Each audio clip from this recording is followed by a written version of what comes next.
Okay, we're at Mark chapter 6 through 10.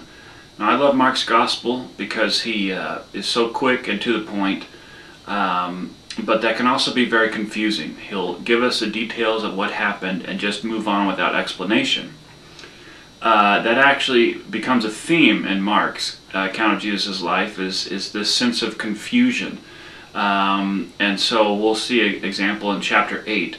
Jesus has this conversation with the disciples about his feedings. In the first feeding there were 12 baskets left over. In the second feeding there were 7 left over. And Jesus says, "Do you still not understand?"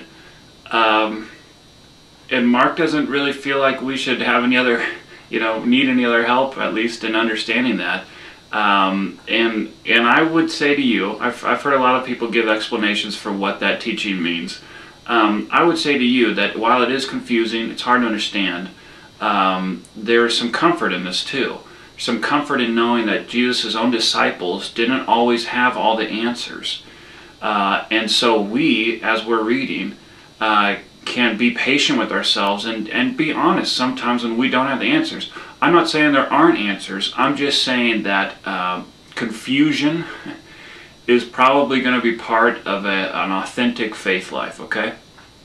One of the confusing topics in our reading now is this topic of the relationship between faith and the ability to do miracles.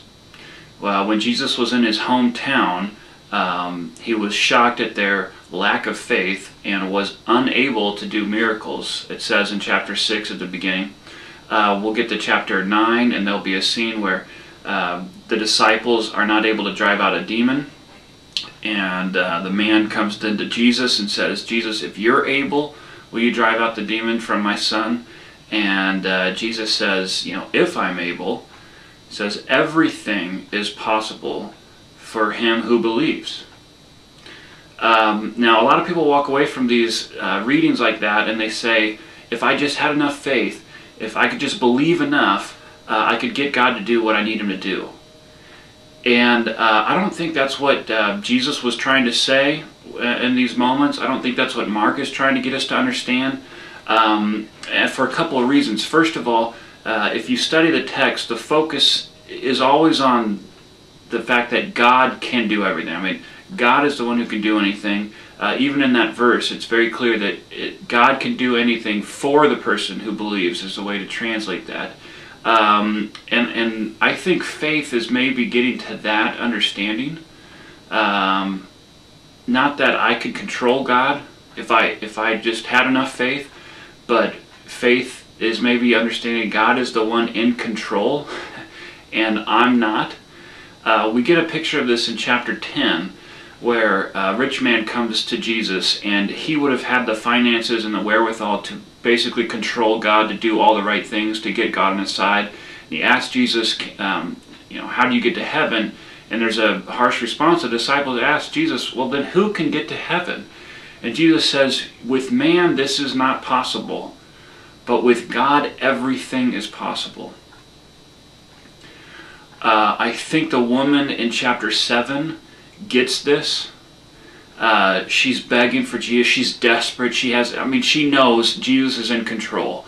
And that's what faith maybe is.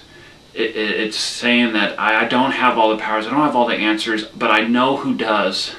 I know who has the power to help me out.